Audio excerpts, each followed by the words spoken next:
Morning, students. My name is Kishore, lecturer in physics, AA and HL Degree College, NRPED. We are discussing the topic aberrations, second BSc, third sem, unit. In the aberrations, in the last class, we have discussed about what is spherical aberration and how can we minimize the spherical aberration in three cases. Now, the fourth case.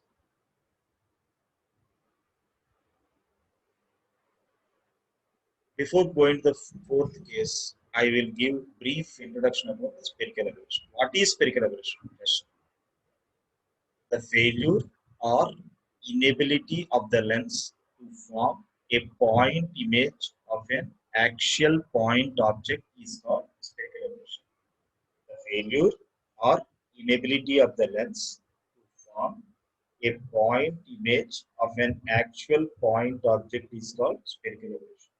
Of point object axis తీసుకుంటే కనుక point image అనేది ఏర్పడుతుంది అసలు ఆ ఫెయిల్యూర్ని ఆ ఇనెబిలిటీని spherical aberration అన్నారు. ఈ spherical aberration minimise చేస్తానికి మనకి డిఫరెంట్ మెథడ్స్ నేను మన లాస్ట్ క్లాస్లో స్టాప్స్ ఉపయోగించి ఎలా మినిమైజ్ చేస్తాం, ప్లేనో కాన్వెక్స్ నుంచి ఎలా మినిమైజ్ చేస్తాం, టూ లెన్స్లు కాంటాక్ట్లో ఉంటే స్పెరికల్ అబరేషన్ ఎలా మినిమైజ్ చేస్తాం, స్టాప్స్ ఉపయోగించి ఎలా చేస్తారని చెప్పాను. Spherical aberration దేనివల్ల different focal lengths of different zones. Spherical aberration is due to different focal lengths of different zones. Different focal lengths different zones లో ఉంటుంది వల్ల ఈ spherical aberration వస్తుంది. The spherical aberration can be minimized by using stops. Spherical aberration can be minimized by using stops. The stops used may be of such a nature that it permits only paraxial rays and stops the marginal rays, or permits the marginal rays and stops the paraxial rays. అంటే ఏం చెప్పామన్నమాట, ఈ stops ఏ విధంగా మనం తీసుకుంటామంటే ఇవి paraxial race ని permit చేసి marginal race ని ఆపేస్తాం, లేదా మార్జినల్ రేస్ ని పర్మిట్ చేసి పెరాక్సియల్ రేస్ ని స్టాప్ చేస్తాం. అంటే ఏదో ఒక రేస్ వల్ల మాత్రమే ఇమేజ్ ఫామ్ అవుతుంది. ఈ విధంగా మనం ఏం చేయొచ్చు, స్పెరికల్ అబరేషన్ కొంతవరకు మినిమైజ్ చేయొచ్చు. కానీ ఈ కేసులో ఏం జరుగుతుందంటే ఇంటెన్సిటీ ఆఫ్ ఇమేజ్ అనేది బాగా తగ్గిపోతుంది. In this case the intensity of image is very much by the use of plano convex lens. Plano convex lens ఉపయోగించి to minimize the spherical aberration in a plano convex lens is that the convex side should face the incident or emergent beam, whichever is more parallel to the rays. Whichever is more parallel to the rays. To minimize the spherical aberration, in a plano convex lens is that the convex side should face the incident or emergent beam, whichever is more parallel to the rays. Plano convex lens తీసుకున్నాం. ఏం చెప్పామన్నమాట, తన convex side at face చేయాలంట, incident కానీ emergent beam కానీ దానికి whichever is more parallel to the axis. Axis కి ఏది parallel గా ఉంటే ఇన్సిడెంట్ కానీ ఎమర్జెంట్ దాని వైపు కాన్వెక్స్ సైడ్ ఉంచితే కనుక అప్పుడు ఫామ్ అయ్యే ఇమేజ్ ఒకటే. ఈ విధంగా మనం ఏం చేయొచ్చు, స్పెరికల్ అబరేషన్ మినిమైజ్ చేయొచ్చు. లేదా బై ది యూజ్ ఆఫ్ ఫోటబుల్ లెన్సెస్. ఫోటబుల్ లెన్సెస్ అంటే ఒక కాన్వెక్స్ లెన్స్ ని ఒక కాన్కేవ్ లెన్స్ ని కాంటాక్ట్ లో ఉంచి స్పెరికల్ అబరేషన్ మినిమైజ్ చేస్తారంట. It has been observed that in the case of convex lens, the marginal image IM. In the case of convex lens, the marginal image IM lies towards the left of paraxial image IM. It has been observed that in the case of convex lens, the marginal image IM lies towards the left of paraxial image IP.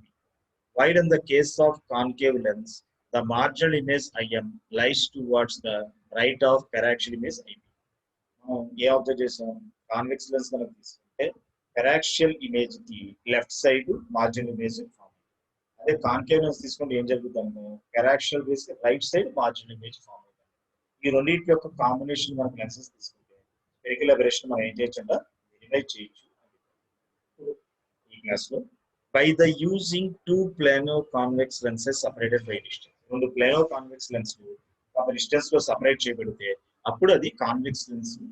Plano convex lens కొంత distance separate చేయబడితే ఆ system, ఆ lens system ఏం చేస్తుందంటే spherical aberration minimise చేస్తారు. Condition ఏంటంటే చూడండి, spherical aberration can be minimised by using two plano convex lenses of the same material placed at a distance equal to the difference of their the spherical aberration the spherical aberration can be minimized by using two plano-convex lenses of the same material placed at a distance equal to difference of their focal lengths. The spherical aberration can be minimized by using two plano-convex lenses of the same material placed at a distance equal to the difference of their focal lengths. Spherical aberration ఎలా minimise చేస్తారంటే మనం రెండు plano convex lens తీసుకోవాలి.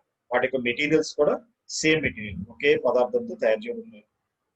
Place really distance equal to the difference of the focal length. అంటే ఒక దాని యొక్క focal length F1 అనుకుంటే plano convex focal length F2 అనుకుంటే ఈ F1 డిఫరెన్స్ F2 ఆ value F1 difference F2 value distance కనుక F1 focal length F2 focal length తీసుకుని వాటి యొక్క డిఫరెన్స్ ఎంత ఉంటే అంత డిస్టెన్స్ గా మనం ఉపయోగించామనుకోండి అది స్పెరికల్ అబరేషన్ నిర్మించేస్తారు చేస్తారు. ఇది ప్రూవ్ చేసి చూపించారు.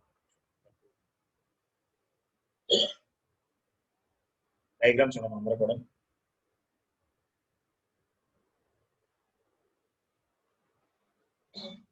ఈ దీంట్లో మనకి రెండు ప్లేనో కాన్వెక్స్ లెన్స్ తీసుకున్నాం. ఆ ప్లేనో కాన్వెక్స్ లెన్స్ ప్లేనో ఒక సర్ఫేస్ ఏమో ప్లేన్ సర్ఫేస్, ఇంకో సర్ఫేస్ ఏంటి కాన్వెక్స్ సర్ఫేస్. ఇది ప్లేన్, ఇది కాన్వెక్స్.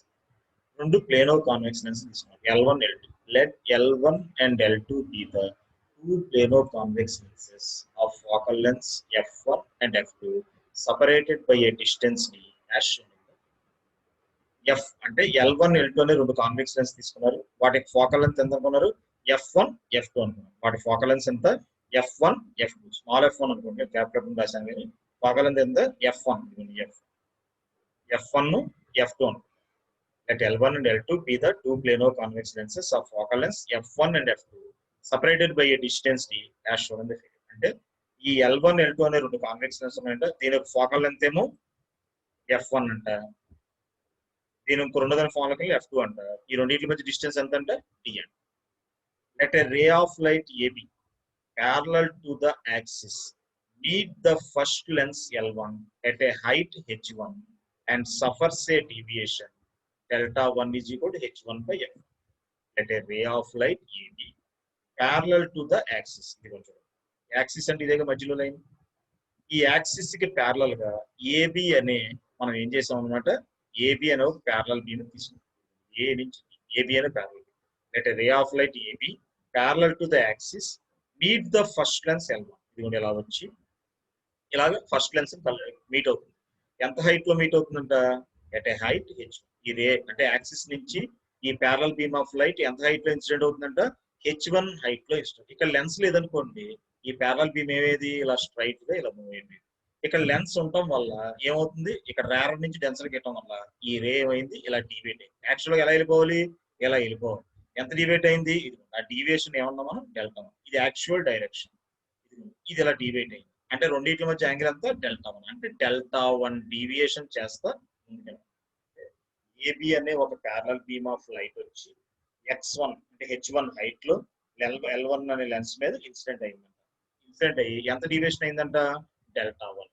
డీవియేషన్ ఫార్ములా, ఒక deviation produced by a lens is the ratio of height at which light ray incident to the focal length of the lens. Deviation of a lens కి definition ఏంటన్నమాట, the deviation produced by the lens is the ratio of height at which the parallel beam of light ray is incident on the lens to the focal length of the lens. అంటే ఎంత height లో light ray incident అవుతుంది ఆ lens మీద, ఆ lens యొక్క focal length. ఈ రెండింటిని రేషియో చేసాం అనుకోండి అది ఏమొస్తుంది అనమాట deviation.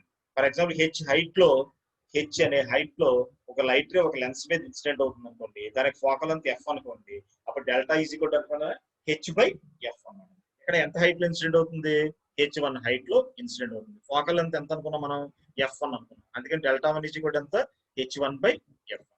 Let ray of light AB parallel to the axis. Let a ray of light AB parallel to the axis meet the first lens L1.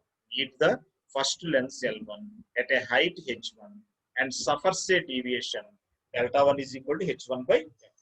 AB అనే ఒక light ray parallel beam of light axis మీద incident అవుతుంది. AB అనే parallel beam of light axis మీద ఎంత axis కి h height లో incident అవుతుంది. Let a ray of light AB parallel to the axis meet the first lens L1 at a height h1 and suffers a deviation delta 1 is equal to h1 by f. h1 by f1 deviation. This is directed towards f1 dash. This is directed towards f1 dash. ఇలా AB అనేది ఇక్కడ పడి ఎటు వెళ్ళిపోతుంది అనమాట, ఇదిగోండి f1 dash వైపు move. This is directed towards f1 dash. h1 height లో పడి డెల్టా 1 డీవియేషన్ చేస్తా ఎటు వెళ్తుంది అనమాట, ఇది ఇలా మూవ్ అయ్యి చివరికి f1 డాష్ దగ్గర కలుస్తుంది. ఈ లెన్స్ సంగతి మర్చిపోండి, పక్కన పెట్టండి. యాక్చువల్ గా తెలియపోలేదు, ఇది f1 డాష్ దగ్గర మీట్ అవుతుంది. This is directed towards f1 dash. ఇది ఎటు డైరెక్ట్ అవుతుందంట, ఏ డైరెక్షన్ మూవ్ అవుతుంది, f1 డాష్ వైపు మూవ్ అవుతుంది. The second focal point of L1, దీని ఏమంటారు f1 డాష్ ని second point focal point of L1 అంటారు. f1 డాష్ ని ఏమంటారు, second focal point of L1 అంటారు. The refracted ray BC strikes the lens L2 at a height h2 and suffers a deviation delta 2 is equal to h2 by f2. The refracted ray BC strikes the lens L2 at a height h2 and suffers a deviation delta 2 is equal to h2 by f2. ఇప్పుడు AB అనే parallel beam h1 height లో L1 అనే light ray L1 అనే lens ని incident అయింది, meet అయింది. Refraction జరిగి అంటే డెల్టా 1 డీవియేషన్ అయ్యి ఇదిగోండి f1 డాష్ డైరెక్షన్ లో మూవ్ అవుతుంది. ఇప్పుడు the second focal point L1 ఉన్నాం, పక్కన పెట్టండి. ద రిఫ్రాక్టెడ్ రే BC, ఇది రిఫ్రాక్ట్ అయింది BC అనేది కనిపిస్తుందా, ఇదిగోండి B నుంచి C. ఈ రిఫ్రాక్టెడ్ రే BC ఉంది చూసారా, స్ట్రైక్స్ ద లెన్స్ L2, ఇది లెన్స్ L2 ని మీట్ అవుతుంది. ఎంత హైట్ లో, h2 హైట్ లో. The refracted ray BC strikes the lens L2 at a height h2 and suffers a deviation. Suffers a deviation ఎంత, delta 2. Suffers a deviation delta 2. The refracted ray BC strikes the lens L2 at a height h2 and suffers a deviation delta 2 is equal to h2 by f2. h2 by f2 అంటే h2 height లో incident అవుతుంది, f2 అనేది lens ఉంది, h2 by f2. The refracted ray BC strikes the lens L2 at a height h2 and suffers a deviation delta 2 is equal to h2 by f2. BC అనే light ray వచ్చి lens L2 మీద incident అవుతుంది. ఎంత height లో, h2 అనే height లో.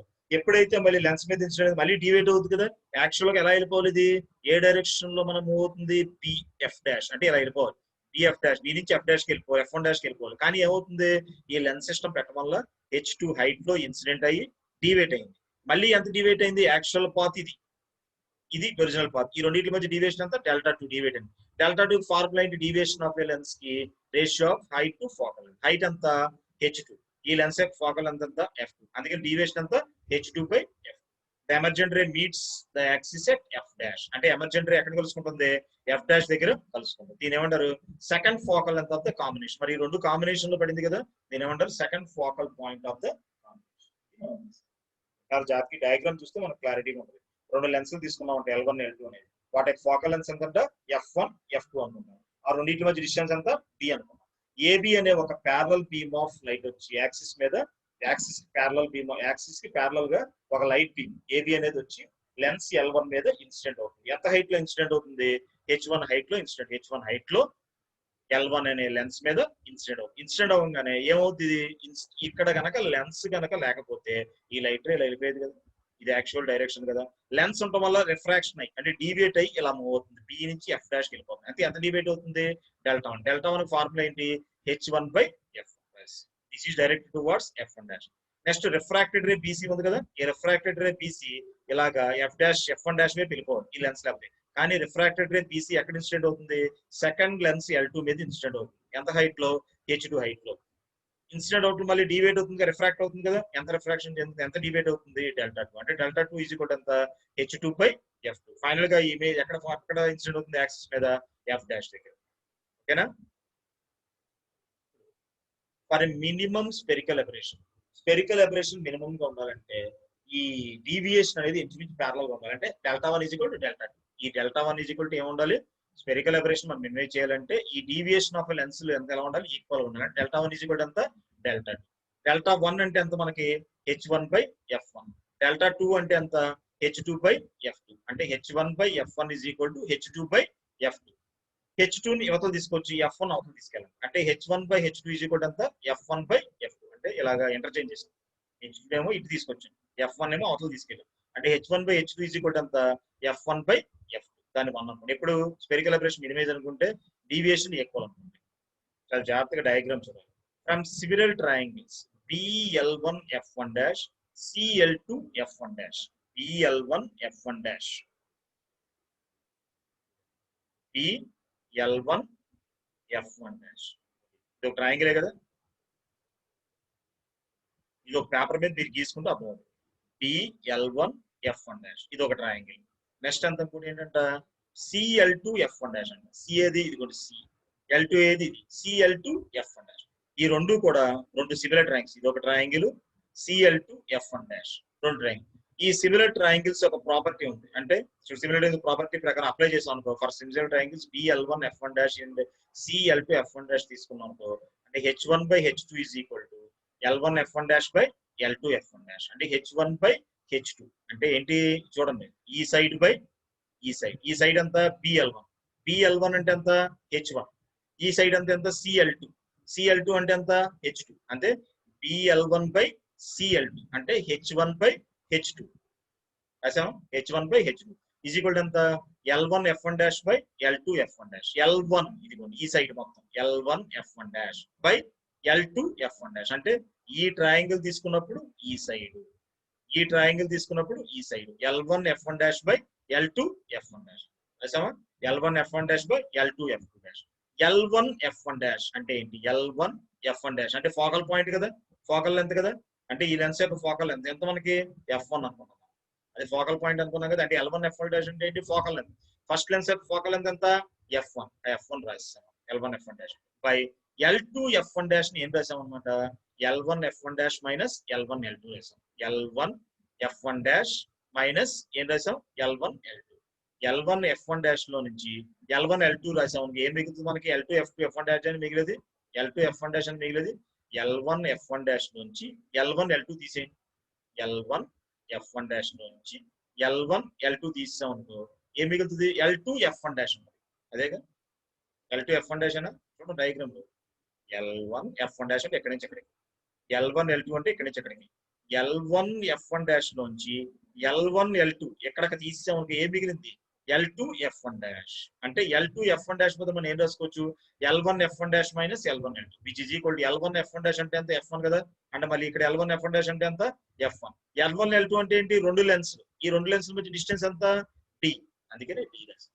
అంటే H1/H2 is equal to ఎంత మనకి, H1/H2 is equal to F1/F1 minus D వచ్చింది, దాని 2 అనుకో. H1/H2 is equal to F1/F1 minus D, దాని 2 అనుకో. ఈక్వేషన్ 1 ఏంటి, H1/H2 is equal to F1/F2. Equation 2 ఏంటి, H1/H2 is equal to F1/F1 minus D. Therefore from equations 1 and 2 H1/H2 is equal to F1/F2 is equal to ఎంత F1/F1 minus D. అంటే మీరు observe చేసినట్టయితే కనుక H1/H2 పక్కన పెట్టండి, F1/F2 is equal to ఎంత F1/F1 minus D. F1 F1 పోయింది అనుకోండి, మిగిలింది కంపేర్ చేసుకున్న కింద ఏమవుతుంది, F2 is equal to F1 minus D. F2 is equal to F1 minus D అయితే F2 is equal to F1 minus D అయితే దీని మైనస్ ఎవరు తీసుకోవచ్చు అనుకో, F1 మైనస్ F2. అంటే D ఈజ్ ఈక్వల్ టు ఎంత F1 minus F2. D is equal to ఎంత F1 minus F2. అంటే distance between two plano convex lenses is equal to difference of their focal length. Distance between two plano convex lenses is equal to difference of their focal length. అదేగా మనం prove చేయలేకపోతే, అదేగా the spherical aberration can be minimised by using two plano convex lenses of the same material placed at a distance equal to difference of their focal length. అంటే distance ఎంత D, ఈ D is equal to మనకి ఎంత వచ్చింది F1 minus F2. అంటే difference of their focal length కి equal అయ్యింది. ఈ విధంగా మనం ఏం చేయొచ్చు, ఈ కండిషన్ సాటిస్ఫై అయితే ఏమవుతుందంటే స్పెరికల్ అబరేషన్ మినిమం. ఇక్కడ ఒకటే గుర్తుంచుకోవాలి, మినిమం స్పెరికల్ అబరేషన్ అంటే ఏమవుద్ది, deviations equal. Deviation formula equal చేసాం. H1/H2 కూడా F1/F2 వేసాం.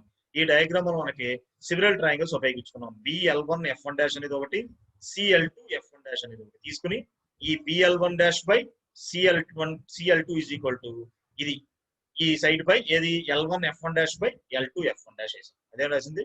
ఇది డైరెక్ట్ గా నేను ఏం చేశాను, H1/H2 రాస్తాం. BL1 dash బై CL2 అంటే H1/H2 is equal to L1 F1 dash by L2 F1 dash. L1 F1 dash అయితే focal length of the first lens F1.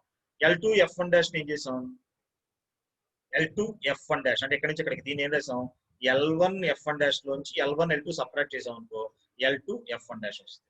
ఆ L2 F1 డాష్ రాసాం అనమాట. అంటే L1 F1 dash minus L1 L2 రాసాం. L2 F1 dash F1 by ఇది F1. L1 L2 అంటే రెండు lens మధ్య డిస్టెన్స్ డి. అప్పుడు ఈ రెండు ఈక్వేట్ చేసుకుంటే మన కండిషన్ ఏమొచ్చింది? E is equal to F1 L2. అంటే ఈక్వేషన్ 3 నుంచి ఏం తెలుస్తుంది మనకి? The distance between two plano convex lenses is equal to difference of the focal lens. Difference of the